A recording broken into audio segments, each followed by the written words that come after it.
discussion on the minutes from November 2nd? All those in favor, please say aye. Aye. Any opposed, say no. That passes. I don't believe we have any Rockwood patron comments tonight, so we'll just move on to the superintendent and board comments, and we'll turn that over to our superintendent, Dr. Knost. Good evening. Good evening. Let's see. First, it's been our practice. So many people here. It's been our practice in recent years when the board makes an administrative hiring in closed session that we announce that in open session. So this evening, the school board approved a new coordinator of purchasing for the district. Bill Sloan will be retiring in February. We're happy to announce that Ms. Brenda Kirchhofer joined Rockwood in 2014 as a purchasing buyer. In this role, she facilitated the district's bidding process to secure items and services within the established budget and regulatory requirements. She's skilled in conducting contract negotiations and responsible for the development, the agreements for products and services in order to provide some sound recommendations to the school board. Ms. Kirchhofer earned a bachelor's degree from Stevens College in Columbia, Missouri, and received certification from the American Purchasing Society as a Certified Purchasing Professional, otherwise known as a CPP. She replaces Bill Sloan, the current Director of Purchasing, who is retiring from the Rockwood School District. So welcome to Brenda Kirchhofer, bringing her into her new role. We're excited about that. No, Brenda's not here tonight. Making sure, no. All right, and a few other things to mention.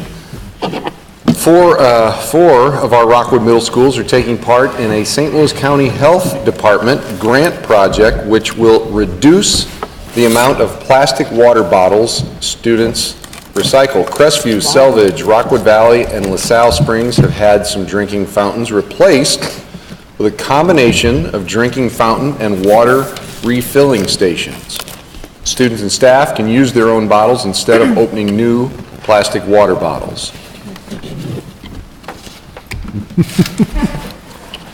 LaSalle Springs took it one step further. There, students and staff collected nearly 20,000 plastic bottle caps. Science Department Chair Marianne Moosman said the project goal is to make students aware of how many single-serving plastic water bottles they were using. I hope kids will reuse over and over and help create something other than a throwaway society.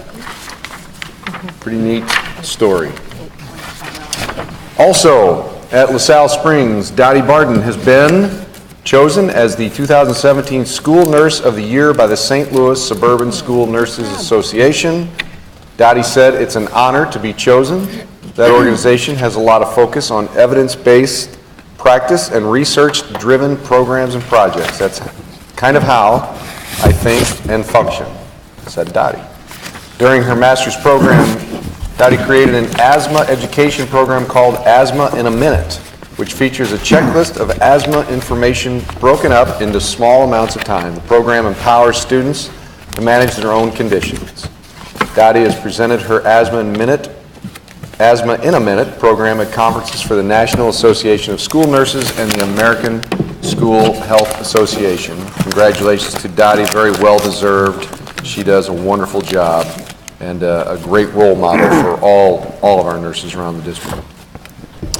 Selvage, 8th grade students unveiled their ideas for design thinking solutions to a variety of problems when they met with a panel of community experts November 2nd, and I believe also followed that on the following 2 Thursdays, including this morning as well. The students are leaders in STAR classes. Their STAR classes stand for Students and Teachers Achieving Results.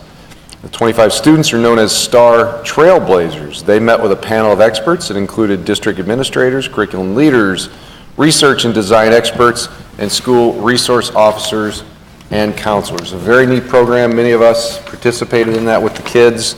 And just to be clear, every single Selvage student is in a STAR class.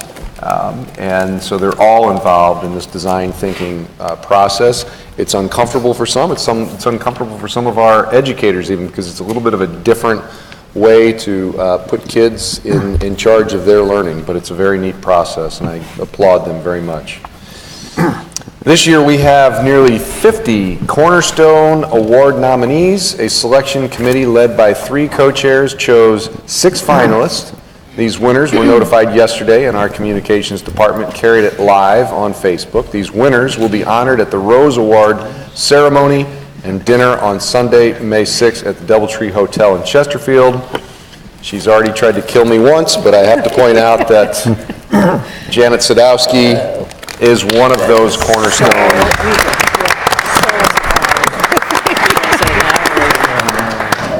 Say it now. So I'm going to interject here because Janet, on behalf of the Board of Education, we are super proud that you won this award, and here you go, because you do such great things.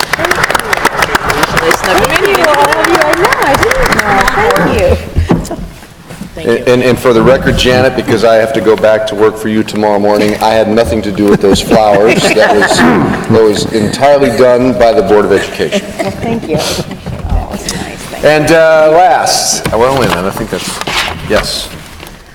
For Veterans Day 2017, students and staff across the Rockwood School District deliberately paused to recognize the efforts and sacrifices of American service members. Bands played, dignitaries expressed their gratitude, and students as young as 5 years old took time out to make sure our veterans know they are appreciated. And I believe we're going to watch a little video here.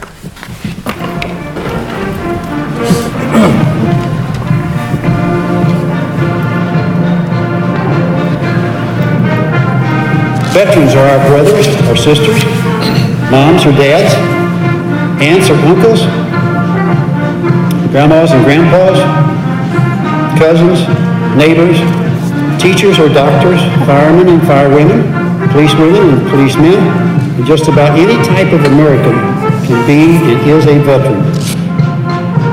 Veteran service provides security to this country in many ways, allowing those at home to be safe and maintain their rights and freedom. To all veterans and your families, this assembly honors your personal sacrifices through the years, and this is a way of saying thank you. Undoubtedly, will be evidence today and tomorrow. This is an emotional time for veterans, as we remember things that can never be erased from our memory. Our veterans should be celebrities. They are exceptional. No other group compares. We are grateful for the many things they have done. They're always in our hearts and in our prayers. We owe our veterans support and friendship. Let no one ever question what they are worth. These men and women served us and our country, our veterans, the very best on earth.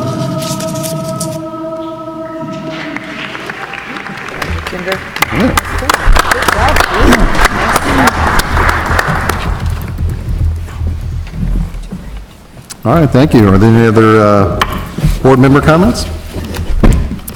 As I mentioned at the end of our last board meeting, at my place of... The flag is completely folded and tucked in and takes on the appearance of... That's not what I said at the last board meeting. We did have a group from CCL visit Alberici last week. It was a lot of fun. They came up and they got to talk about the LEED Platinum building that was built there. It was a group of about 12 or 15, and there is a video on the webpage if anybody wants to take a look at that sometime. It was kind of fun. Any other board member comments? Well, Matt, I was just going to say that we really should be proud of our students, you know, attending a lot of these veterans. You could tell that the kids really got it. I mean, they really understood what it meant to be a veteran, and a lot of these things were really moving to see, and a lot of them were student-led, and you know, you really, when you see these kids lead these programs like this, you really feel good about the leaders of the future, so kudos to our students. All right. All right, let's move on with the agenda items. The next one is the consent agenda items. I need a motion to approve the consent agenda items as submitted. So moved. Second. A motion and a second. Any discussion of the consent agenda items? I need to abstain from 8.10, please. Matt, I would also like to abstain from 8.10. Okay. I do have one.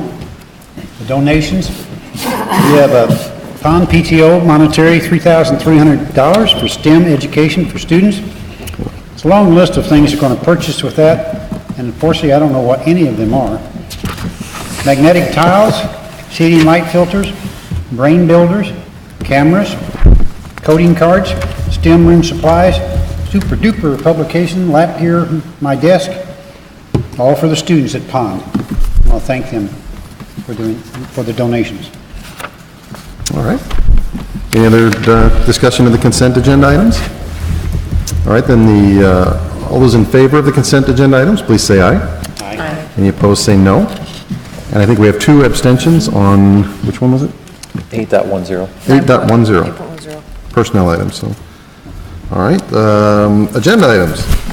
First one is a discussion item for the high school program design review update, and I think Dr. Counts is going to join us. There she is. Welcome. Good evening. Good evening. I need some glasses, sorry. Okay, there we go, I think I'm on. Okay. Thank you for having me to present this evening an update on our high school program design. We're really getting some traction and excited about the work that we're doing, so I'm going to start with a quick recap of where we were last year. You might remember that we started in October of 2016 with a working committee of about 60 people. So I'm just going to go over that real quickly and the work that we did last year and then pick up on what we're looking at this year. So our steering committee consists of about 15 people, principals, administrators, curriculum folks, just kind of a representation of some leaders in our district to kind of guide the work of the working committee. The real work, of course, happens there in the working committee through subcommittees. Last spring, we finalized our priorities of the areas in which we really wanted to focus on. Scheduling came in far and above everything else that we wanted to look at, with all the other bullets there obviously being an integral part of building a master schedule. So again and again, our committee talked about looking at scheduling along with the components of class size and professional development, with those other ideas listed right in there: social emotional learning, innovation, student engagement, and college and career readiness. So that's where we were last year, kind of where we left off. This year we came together and we started really asking people to stretch their minds a little bit and look at our current system from an innovative perspective, and a little bit to look a little bit critically, and we had to get a little uncomfortable to really dig into what's working for us and what's working for our students. And so we asked some questions at one of our sessions, and we asked small groups to have conversation around these questions, and we asked them, let's think about how our current system serves structure and process. How does our current system serve students that are centered around decisions that impact and help students thrive? And then we asked that last question about how can we become more student-centered. And we certainly are very student-centered. We have many things in our system that are student-centered, but we also know we have some things that focus more on the system and the process of education. And we wanted to see, are there things that we can kind of flip that switch a little bit and start with the student as the center and their ability to thrive, and that's what will guide the system. So that was really, those questions really guided our work this fall. And so with that, then we said, in order to do that, what are the things that need to be at the heart of all of our decisions? When we move forward and we really want to talk about designing a new master schedule to be more conducive to student individualization, personalized learning, students really thriving in the high school setting, we wanted to make, these themes came up again and again. The themes of being student-centered, the idea of students really having ownership and voice in what education looks like for them, because obviously they know a lot about what they're passionate about and their strengths, and helping them hone those things.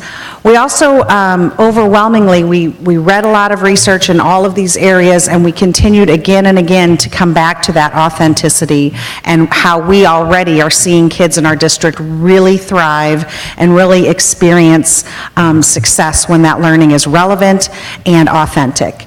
You know, so many of our programs are showing us that already, our geometry and construction and some of the many things that we're doing in our schools. When kids are really asked to get in there and produce something and create something, that learning becomes so much more meaningful.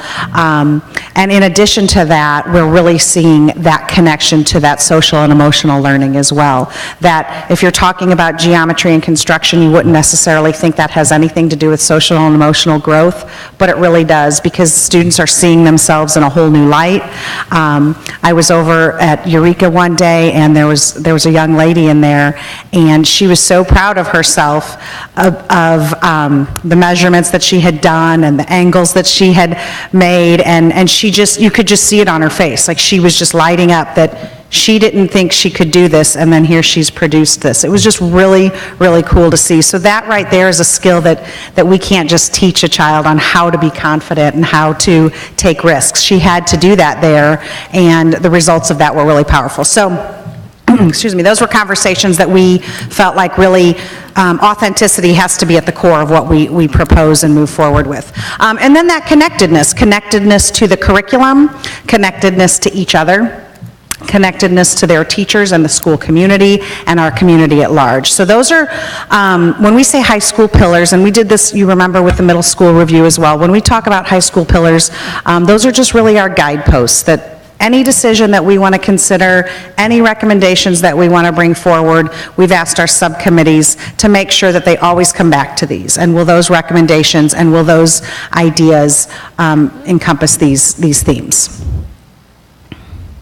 So then after we determined and agreed on those high school pillars, then we kind of started getting into the nitty-gritty, like what does that mean? What do we really want to study? And just like the middle school program review, we started with a really long list. We had about 20 items.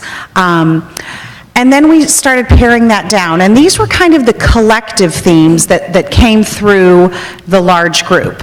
Master schedule was, again, kind of always at the top, but more than just a master schedule, and I'm so proud of this high school team. They've worked really hard and had really, really thoughtful conversations.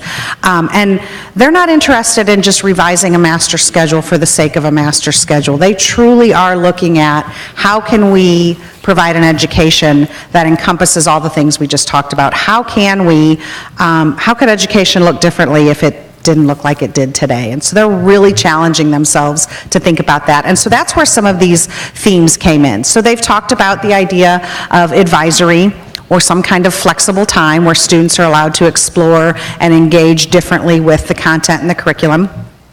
They've talked about the desire for a potential capstone project, which also could allow students to really pursue that passion or that drive. It could be connected to a future career, or it could just be connected to some type of learning that they want to further pursue. We've talked about looking at our curriculum to make sure that it's more project-based, more relevant, integrated learning, more personalized learning, instead of so much of our curriculum historically has been in silos. We like to say that you have math for 45 minutes and then you have science for 45 minutes, and really looking at ways to integrate that for students, because that's when it becomes relevant in real life. That we all know in the real world we don't segregate our learning, or we don't segregate our work that in the way that we often do in a schedule of a school day. Another topic that's been really fun to talk about is ways to incorporate more extracurricular activities during the school day, which doesn't mean we get rid of all of our amazing activities after school. We have sports and clubs and musical programs and theater and all those things. We still, of course, would keep that strong tradition, but this high school working committee felt really strongly that connectedness piece and the opportunity to allow kids to have some of that social time and some of that connection to school and each other during the school day. So they're challenging themselves to find a way to see if there's a fit for that. Another topic that came up was the idea of a potential RSD trade or magnet program. And we currently participate in South County Tech, and it's a great resource and a great program for our school, or our students, but we're realizing that often we have students that don't want to go somewhere else and might be interested in the many, many different paths that South County Tech provides, but maybe they don't want to leave their home high school. They want to stay here in Rockwood, which, why wouldn't they? So we're just kind of knocking that idea around. Can we get to a place where we have some more trade or magnet offerings for our students so that they don't always have to go off-site or off-campus or to another school district to get those things? Professional development will, of course, be a big part of whatever we propose, because we want our teachers to be well-prepared and have resources and be supported for whatever new learning we'll be providing to students. Space and hiring practices are the last two things that came up. And the space idea is around having flexible space and also having space conducive to innovation and space that's more fluid, that students can move from room to room without being so confined. And again, for some of our programs that we're currently wanting to expand in our schools, sometimes we're a little bit space limited. So fortunately, we have fantastic facilities team. Bob Deneau is part of that already, as you guys know, looking at all of our STEM opportunities. So that's a conversation we want to continue with. And then the hiring practices, I thought was really thoughtful, and it was really more out of just the continued focus on making sure that we're always looking for educators that possess that passion for those pillars, those pillars of connectedness and those pillars of relevancy and student-centered. So we do that already because, of course, we hire really amazing people, but this committee felt like it was just important to say we want to always make sure that we're looking at those candidates that have that at their core values when we bring them into our system. So where are we going from here? So we are about to embark on a couple of days of some intensive master schedule research. And what that means is we will be, we have a group of the large committee that's volunteered to serve on a scheduling subcommittee. And our high school principals have really taken a big role in this, and they are preparing some research for our committee to look at. And they're going to evaluate several different schedules.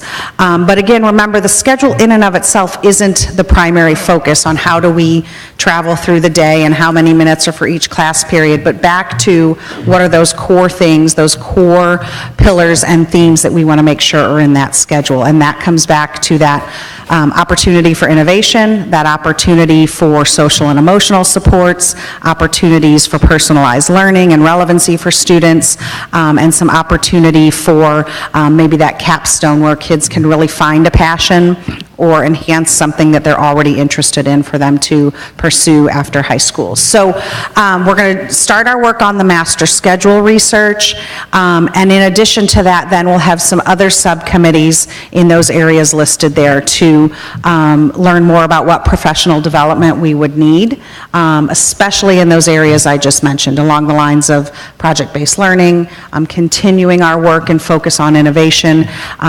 embedded instruction, and integrating our curriculum.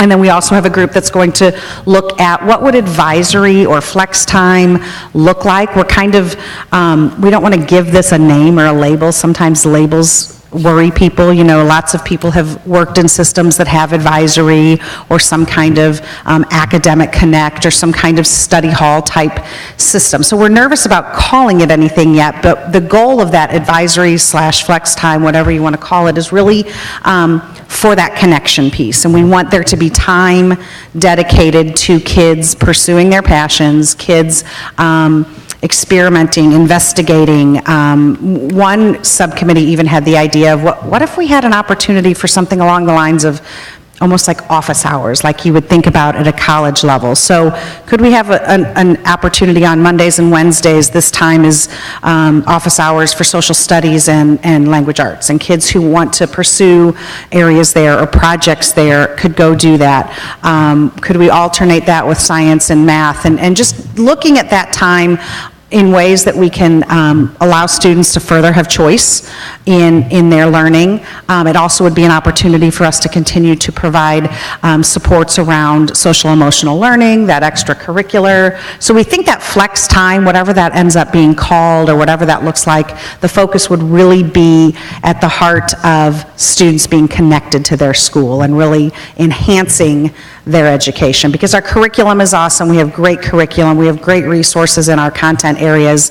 But sometimes our kids move at such a fast pace that they just need a little bit of time to absorb everything that we're presenting to them and that they're experiencing.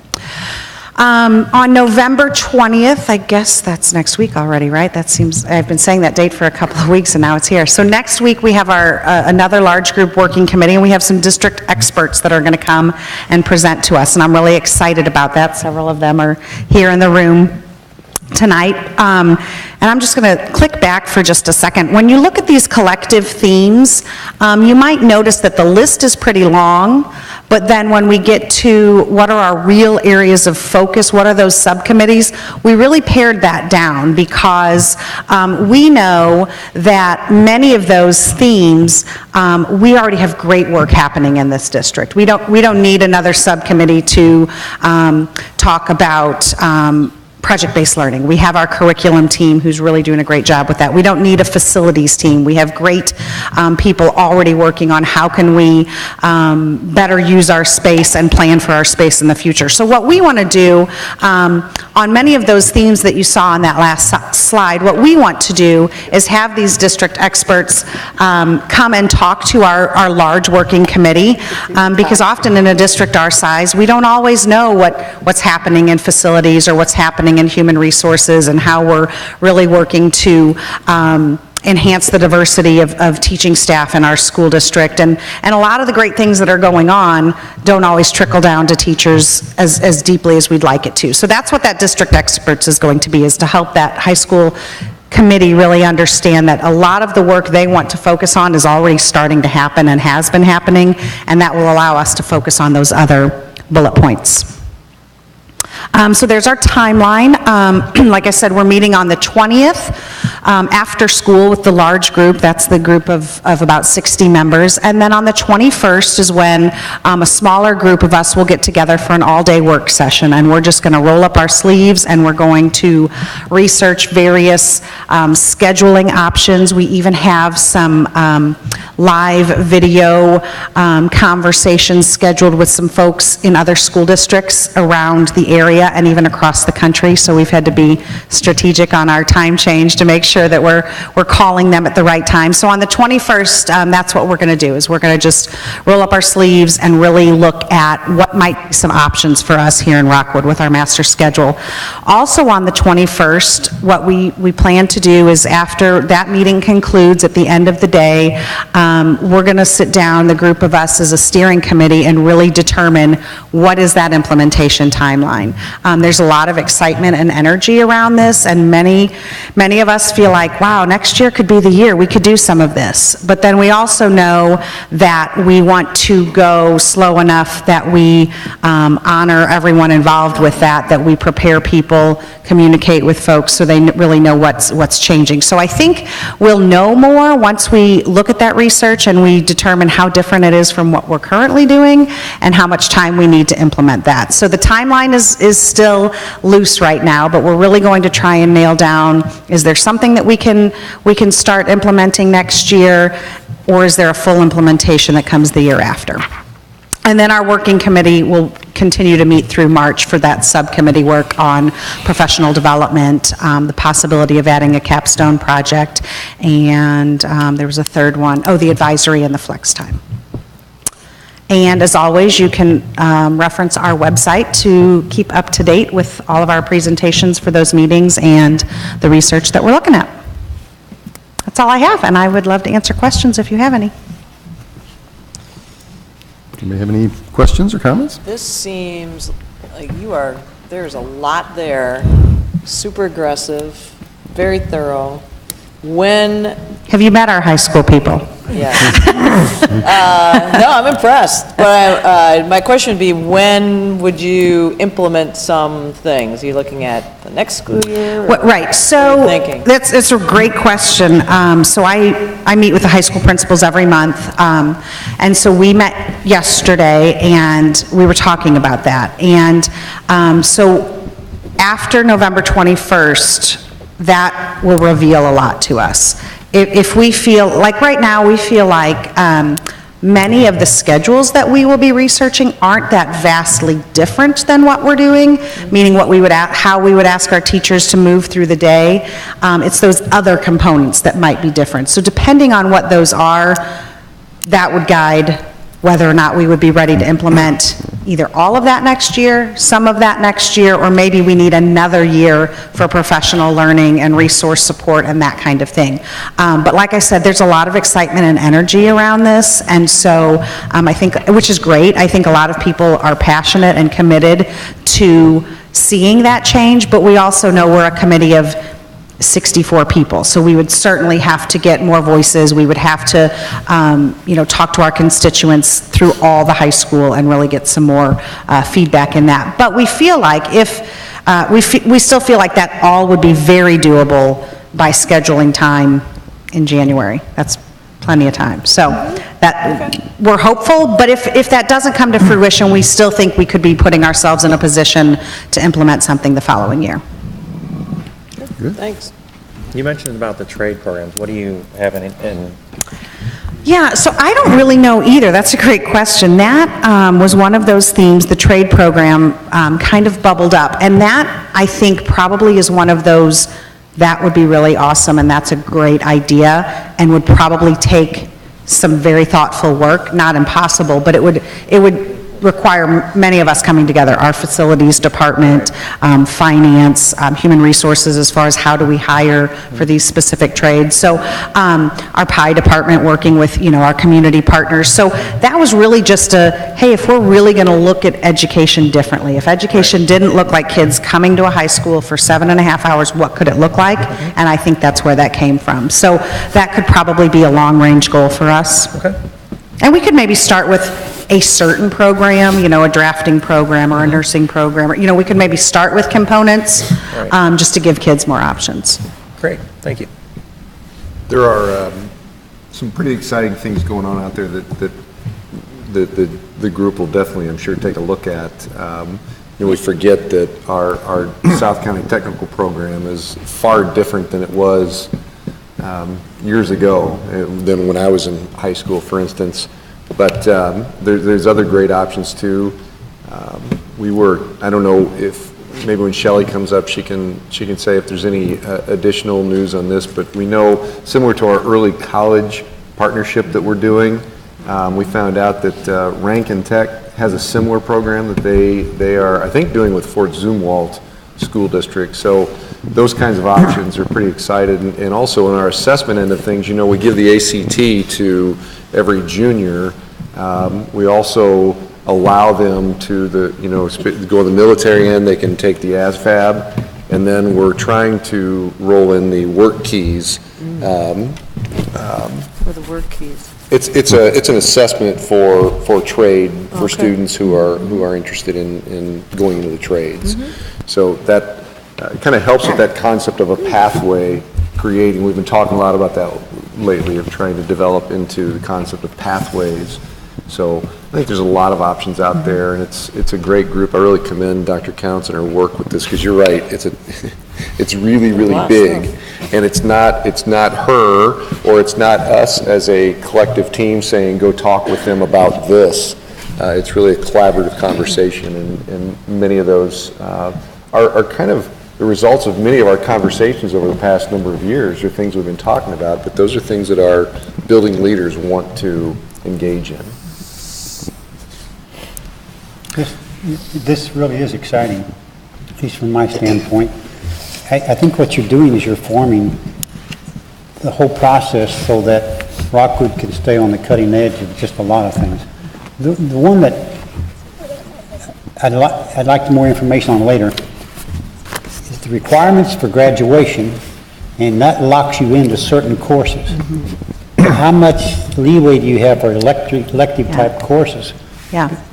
We are very interested in that as well. That has been part of our conversation.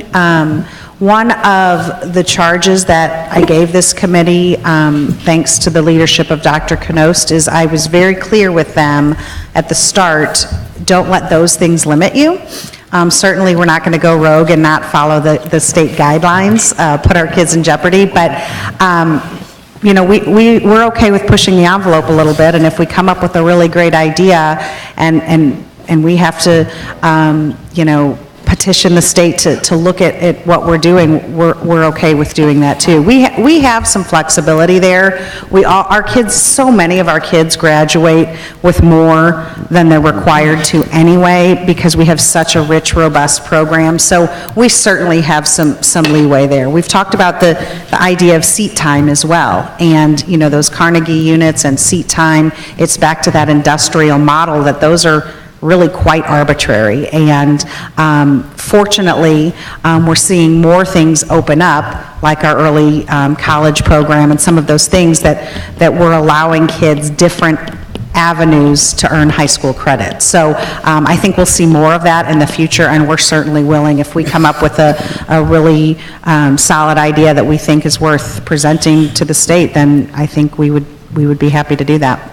Yeah, I think the more you can get high school students involved in independent work or electives, right, like the capstone or something like that. It could be a project 4 or 5 kids could sit down and research something that will help them in their career. Well, those are just exciting ideas. Yeah, and we talk about a lot, and you guys hear this too, a lot about soft skills and that opportunity for kids to collaborate and work as a team. And I'm sure all of you in your various, you know, business fields have seen that sometimes kids aren't really as well prepared as we would like them to be to carry on a conversation or to work in a team or to work independently and to think creatively. So we think by making our focus obviously on the curriculum, but how we deliver that curriculum and how students explore that curriculum will just better serve them in the future, that they really can be independent thinkers and be flexible and risk takers. And we think by all of these paths, they would have more opportunity to do that. Are you following a similar framework as what you did with the middle school process you started 2 years ago? Yes, yeah, it's been similar. But this group is different too, of course. I mean, they're different focus areas and a different group of people, but this group really from the get-go was very cohesive on the focus areas. We didn't have to spend a lot of time paring down what the priorities should be. The priorities came through pretty clear, pretty early, which has been really exciting. It's allowed us to have a lot of real deep conversation sooner than we were able to at middle school. We just had more, you know, more focus areas, I guess, at the middle school. So it's been different, but the structure's been the same. Yeah, I really like this. Thanks. Any other questions or comments? Thank you, Dr. Counts. All right, thank you. Appreciate it. The next item is a curriculum for journalism, the first reading. I need a motion to postpone approval of the journalism courses curriculum as presented until the December 7th meeting. So move. Second. Motion and second. All right. Dr. Willett and Natalie Fellert, welcome. Good evening. Good evening. In many ways, what we're going to present is a really nice tie-in to what Dr. Counts just talked about, because this is one of our ongoing experiential type courses that our kids take, and they're really involved in the process from the very beginning to the end. The kids drive it, they run those publications. They're learning so many skills, and it's hands-on. They're learning how to interview people, they're learning how to write, they're learning layout and design, and it's always very active, and it's also very tied to the profession of journalism. So they are really experiencing journalism like a professional would. I think I would be remiss if I didn't say that our journalism teachers face really different professional learning challenges than our typical classroom teachers do, because they're always having to keep up with what's next. So media changes very quickly, and they often take that on themselves to figure that out, because the kids want to start a podcast or a web page or whatever the next greatest thing is. So they go with that and they get that learning for themselves, and I think that's a really unique thing that we need to point out, the work that they do in that realm. So I'm going to turn it over to Natalie, and she's going to tell you about the courses. Hello, good evening. Hi, Natalie. So we are introducing 7 curriculums. I don't know if I missed the We're introducing 7 curriculums tonight, and they're listed on the board, but we ended up, I'm gonna actually skip them. This is kind of our path. Our introductory classes are journalism, writing and reporting, visual journalism, and IDMP, which is Introduction to Digital Media Production. So those are where our kids could start, and then from there, if they wanted to go more in a writing focus, they would take the journalism, writing, and reporting, and then they could go into yearbook, newspaper, or radio. If they wanted to go in more that design, they would take that visual journalism course. And then our Introduction to Digital Media course is more about, that's kind of where our video journalism course used to be. I think that one. Yeah, our video journalism course used to be there, and with the change of times, we are looking at podcasting and internet streaming, so it's not just video, and so we wanted to change that curriculum a little bit to adjust to that. So we had 6 teachers from across the district and all the disciplines come in and write the curriculum for us. And the biggest things are the shifts that we are looking at. And originally we were aligned to the Common Core years ago, and we really were aligned just to the English standards. And we really broadened that whenever we looked at this curriculum, because journalism covers lots of things. It looks at the arts, because you have to add in that photo piece and looking at changing your photos and all that different design, the design elements that are in art. We also looked at the technical side and the career and technical standards. And then we also pulled in those English standards. So we were pulling standards from all across the curriculums and nationally and state standards. Then the other piece that we looked at was the changing of the names, because when we looked at desktop publishing, I think it was the original name, I wasn't here whenever it was called that, but it was desktop publishing, and mostly that's printed material. And I think it's Eureka High School doesn't even have a printed piece. They are only online. And so we really wanted to make sure that we were changing with that technological piece as well. Radio production 1 and 2, we combined that to just make it one course. And then again, we also changed the design which one was it? I get confused because of it's like IDMP but the digital media piece, it was video production, and we moved that to digital because, again, we wanted to stay up with the current times, and that's constantly changing. The next steps that we are looking at are our curriculum's written, but now we're going to get together this spring and work on common assessments and model lessons. And then right now, all of our journalism teachers are in Texas, and yes, Clay was here earlier, but he's going to drive out tomorrow, and they're going to be at the national conference, and so they really want to look at what's new and available as far as resources go, and then we're going to really dig into that once they get back, and hopefully starting looking at all of that in January. So we've also been talking with Greta and Deb about the technology differences in each one of the buildings and making sure that we have this curriculum standard and updating those so that they align with the industry standards that are out there. So that's it. Any questions? Natalie, how many students, or what percentage of the students were involved in the curriculum you're presenting tonight? I do not know that answer. That's a good question. Yeah. But when I look at it, we did break down the numbers when we were looking at the computers, and it depends on the class, and I've visited some of them, like at Rockwood Summit, sorry. When I went in their yearbook class, I think there were 23 kids in there in that class, and they were packed in there with all of the computers and the desk and everything that was going on. And then when I've been into Marquette High School, when I went into their class, I think that there were like 25 in that one as well, and that was journalism, writing, and reporting. So, our radio classes I think are a little bit smaller, but for the most part, they have pretty big loads in their classes of students. So. And those kids tend to stick with the program. They Right. stay for 4 years and hang out with journalism. Do you have a route for a student that wants to apply for the journalism school at Mizzou? that you suggest, hey, let's take these classes and you're going to get in? Very well. Do you have a route or a certain set of courses that if the student takes, they're pretty good shot at getting in the journalism school at Mizzou? Right. These would, I mean, each one of these classes, the introductory level classes are going to go over all the basic things that they would need, looking at the laws that are attached to journalism and ethics and, you know, basic skills. But then every year after that, they are honing those skills because we're hoping that our kids become the editors of those papers.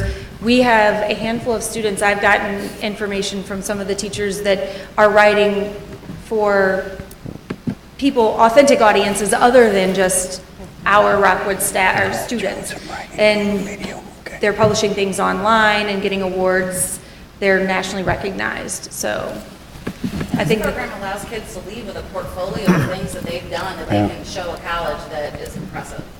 Is this a radical change or is it just an enhancement of the existing program?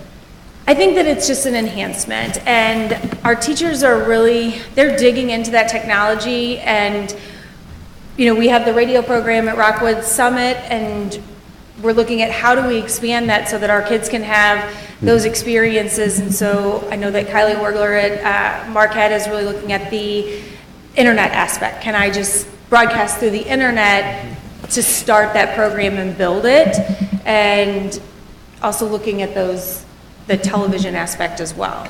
So, One last question. With these new courses or additional courses, students only have so many hours in the day.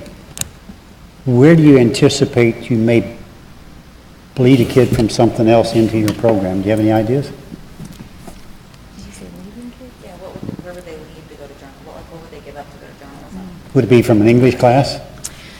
well, the journalism writing and reporting does count as an English credit, so they have to have that 4th year of English, and so they could Do these earn count? it that way.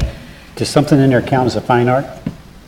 Or is it just electives? I shouldn't say just No, electives. they're just electives, right? Yeah. Okay, so they have electives throughout, okay. Good, thank you. Shelley, I was going to make the point that you made about Lisa's presentation and the tie-in. My daughter's a freshman taking the journalism class, which just was a happenstance last-minute schedule change, and now she just went in yesterday and changed next semester's schedule so she can take newspaper, so she wants to keep going. But she was totally thrilled to know she was getting some English credit for that as well, and, you know, it's something... Going into it, she was very apprehensive about doing as a freshman, right off the bat, not knowing much. And I think, you know, she's been really appreciative of that. And I also love that it's so, you know, there's students from every level in those courses. And so she's immediately exposed to students in other grade levels. And there's different levels of comfort and relationships being built there, which is unique to these kinds of courses. And I ran a journalism program for 6 years, and just the confidence that you see those kids get, the fact that they can look an adult in the eye and ask a great question, and they can take notes and then turn that into a story, it's just always amazing to watch. yeah, lots of different skills. I think it's great. I think that one of my favorite pieces of the curriculum is in every one of them you'll see a leadership piece. That if you do not know how to work with each other, be on time, you know, solve problems, then that is literally one of our objectives in every single one of those courses. And the further up you go in the courses, the more specific those leadership skills become, because at that point, the teacher does want to step back and say, you decide what's going to be in the spread, and is it meeting these journalistic standpoints, or do these people work together, or, you know, what is going on? I got to participate in the journalism conference. They invited me to go to the one at it was SLU. And they did this activity where we were holding balloons in the air. And so everybody had like a balloon, and they were like, if you're holding a balloon, sit down. And so you go to sit down, and the first thing was everybody's gonna let the balloon drop. He was like, oh no, that balloon can't drop, so if you're by it, you need to pick it up. And the idea is the paper's still gonna be printed on November 20th. And so if I sit down, somebody has to pick up my balloon. And so what that looks like whenever you relinquish that leadership role and somebody else has to pick it up, because the show still goes on. And that's probably my favorite part of this entire curriculum. one of the wonderful spin-offs of the great technology that we have now with the iPhone and the iPad, the computer, is that kids are so focused on that, they don't look people in the eye, they don't talk to people. That's not neither here nor there, but I think this brings them out of that into the, as exactly what you said, you have to converse with other people. And we're going to need to continue doing that. It's a good job. Any other questions? Thank you. All right, thank you. All right, the motion on the table is to postpone approval until the next board meeting. All in favor, please say aye. Aye. Any opposed, say no. That passes, thank you. The next item is a motion to approve a resolution authorizing the offering for sale of general obligation refunding bonds of Rockwood R6 School District. So moved. Good evening. A motion and a second. So perhaps you can tell me what I just said. Okay. With me, I also have Michelle Bach, who is Managing Director with Piper Jaffray. The district works closely with Piper Jaffray as we work through our general obligation indebtedness.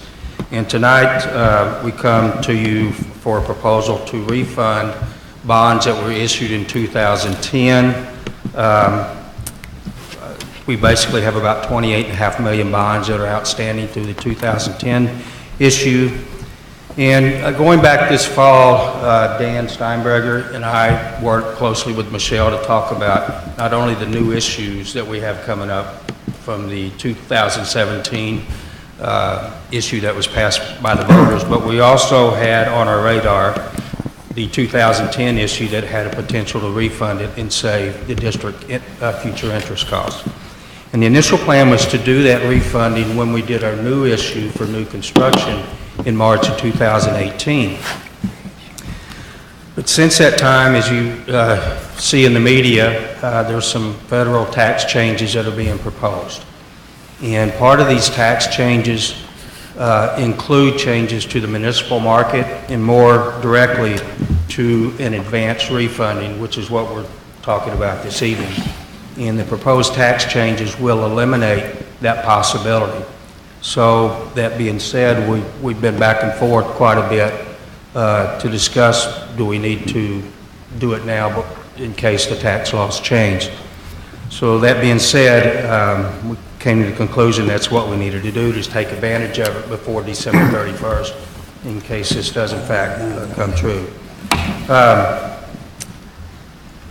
For us to proceed, we would do the refunding as a competitive sale, and that would take place on December 7th, and we'd work directly with Piper on that competitive sale to where we obtain live bids electronically, and assuming the board approves that, then we would close on the sale on December 21st ahead of the December 31st deadline. The benefits of doing the refunding is to save on interest costs. The refunding will achieve savings of about $1.3 million over the life of the bonds.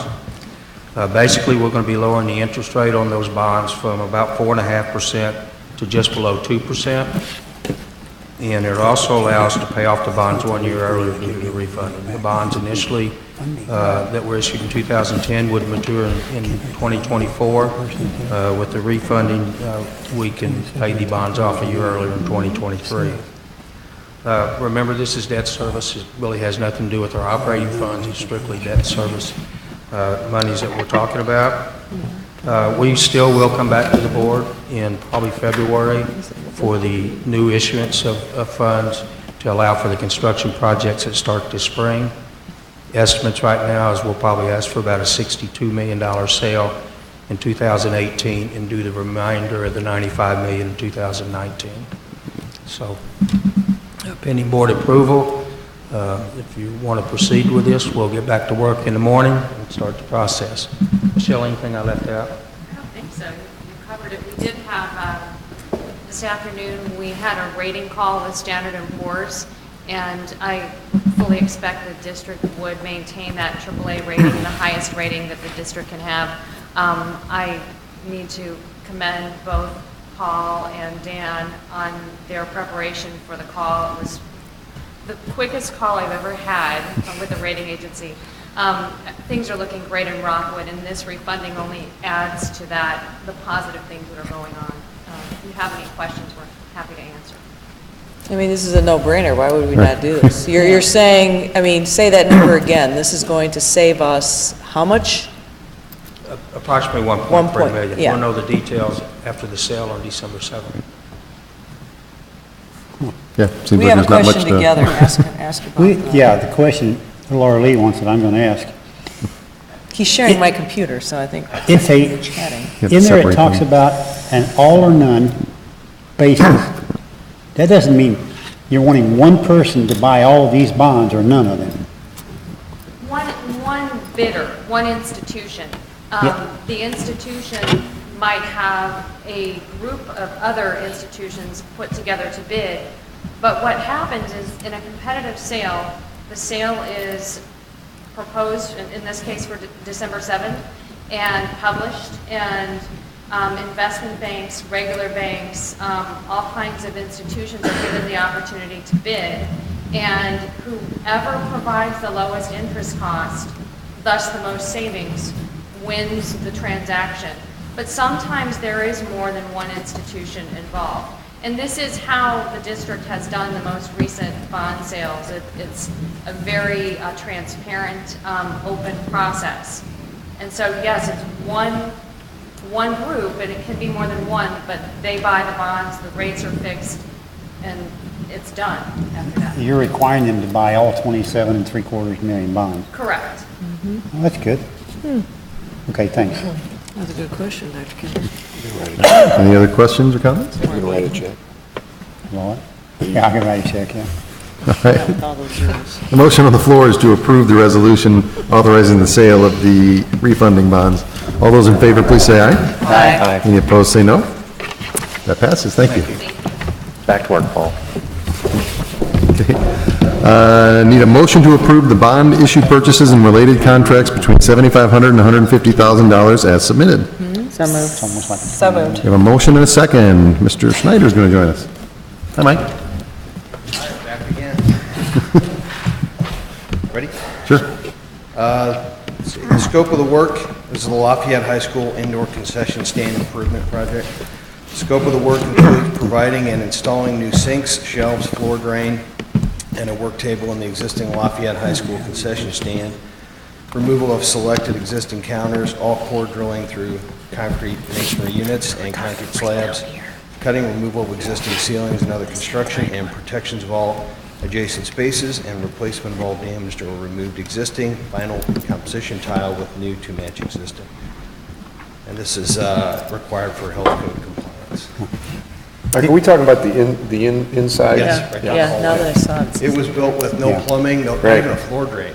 That's the indoor. It's more like a closet than a concession stand. Can't hear you, Mike, can you speak? He says it's more like a closet than a concession stand. It's, Well, yeah, it's true, it's that one down there by, yeah. Right down here. That's the original, Right. the original concession yes, stand? it's the original concession stand. There's no plumbing in it whatsoever, not even a floor drain. Yeah. No plumbing? How did they get by with no plumbing? They have a portable sink in there, but that's not gonna work. Is it will all be done within those same walls, or are they Yes. expanding anything? Yes, yes, sir. Not expanding anything, are they? No, it's inside. There'll be a 3-compartment sink and a hand washing sink and a floor And drain. that's because the code says to do it, right? Pardon me? That's a code, it's a code that's telling us Yes, to do that. yes, sir. Okay. I like that you got 3 bids, and Camerlin's a good company, so hope this will go well. Any other questions? All right, the motion is to approve the bond issue purchases. All those in favor, please say aye. Aye. Any opposed, say no. That carries. Thank you. Thanks. One of the last items is just discussion. We have the proposed agenda for the December 7th. There's a few things on there.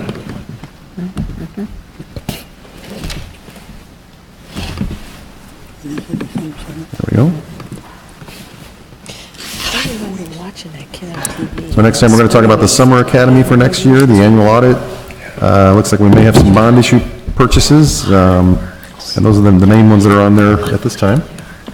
As always, we'd ask everybody, if you have anything you would like to add to the agenda for next time, please try to do it at least a week out, so we have time to get those published out to everybody. Okay, this worked well. Last items is a future agenda and events to attend. I don't know if we have any updated. We're getting, shockingly, we're coming up close to the end of the semester. Got another month or so. All right, any other items from anyone tonight? I think I didn't skip something, I didn't. All right, thank you everyone for coming, we will adjourn. 3 days next week? You go 3 days next week? 2 days. Oh, we're putting that.